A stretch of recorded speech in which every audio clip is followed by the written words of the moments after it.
Eh bien, bonsoir à toutes et à tous, mes très chers amis. On se retrouve aujourd'hui pour une nouvelle vidéo, le débrief de Paris Saint-Germain, enfin de Reims-Paris Saint-Germain.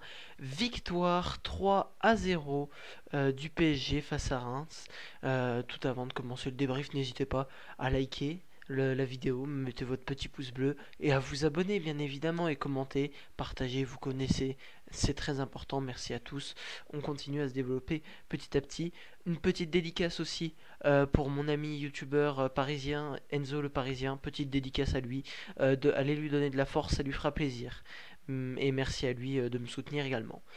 Bon, victoire compliquée malgré le score du Paris Saint-Germain face à Reims. Comment on peut... Bah déjà première chose, c'est que la première mi-temps a été très très difficile parce que ce qui s'est passé, c'est que les RMois ont mis énormément de pressing. Non, on jouait le tout pour le tout. Ils se sont dit on a rien à perdre et du coup ils ont bien joué. Ils ont fait un beau match, même pendant la deuxième mi-temps, même s'il y a plus eu de difficultés. Cependant, le petit problème, c'est que Kylian Mbappé à la troisième minute a marqué le premier but de la rencontre dès la troisième minute et les Rémois se sont mis à courir derrière le score avec énormément d'actions, énormément d'offensives. Cependant, euh, c'est qu'il y a eu de la part des Parisiens une bonne défense et un Gigio Donnarumma qui a été formidable malgré un point de détail que vous connaissez tous, c'est son jeu au pied.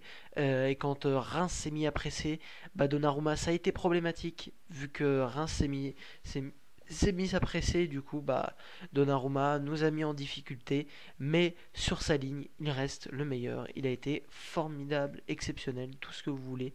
Et Gigio Donnarumma c'est lui l'homme du match avec le prochain joueur que je vais citer, mais en tout cas Gigio Donnarumma a été exceptionnel pour, pour, pour ce match. Ensuite, le deuxième joueur qui ressort du lot, c'est Kylian Mbappé, bien évidemment, avec ses 3 buts, qui confirme qu'il est actuellement l'attaquant le plus en forme d'Europe. Kylian Mbappé, réaliste, sérieux, qui a su convertir les actions qui lui ont été données, avec une passe D de Barcola, une passe D de Carlos Soler aussi. Donc voilà, Kylian Mbappé, 13 buts en Ligue 1, meilleur buteur de la compétition. Ensuite, on va reparler des Rémois, qui nous ont posé quand même quelques difficultés, notamment dans les relances. Avec Donnarumma, on ne cesse de le dire, il a du mal au pied, c'est compliqué. C'est très compliqué au pied avec lui. Et c'est vachement... Pardon, c'est vachement paradoxal en fait, le cas de Donnarumma, vu qu'il est excellent sur sa ligne et il est mauvais au pied.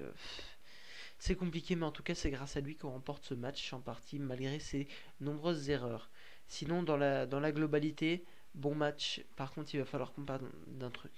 Comme face à Milan. On se demande pourquoi on a payé tant de sous pour Gonzalo Ramos et Colomani. Gonzalo Ramos, Colomani, aucune différence. Absent. Absence totale. Que faire? Que faire? Que faire?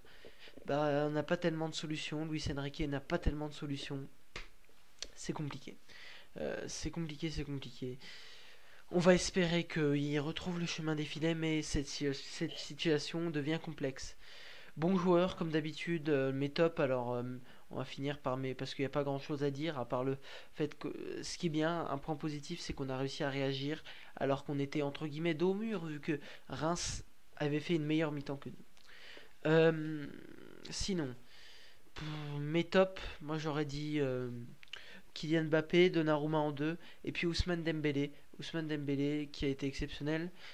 Franchement, Ousmane dans le jeu, dans les 1 contre 1, tout ça, il est bon, il est partout, il crochette en 1 contre 1, il est incroyable. Quel dommage qu'il n'ait pas encore trouvé le chemin des filets. Un autre top aussi, c'est Warren Zaïre-Emery, encore une fois, qui répond présent. Le milieu parisien répond présent, et vraiment, ça fait plaisir de le voir à ce niveau. Au niveau des flops, bien évidemment, on a Gonzalo Ramos, qui côté parisien, qui a été inexistant. Ah oui, et un autre top que j'allais oublier, Nordi Mukiele, patron Nordi Mukiele. On va espérer qu'il continue comme ça, mais vraiment ça fait plaisir de le voir à ce niveau dès son retour. Voilà les amis, je pense que j'ai refait le tour pour ce petit débrief. N'hésitez pas, comme je vous l'ai dit, à vous abonner, liker, commenter, partager les vidéos, ça me ferait énormément plaisir. Sur ce, mes très chers amis, c'était Elio, passez un très bon week-end et allez Paris. Ciao.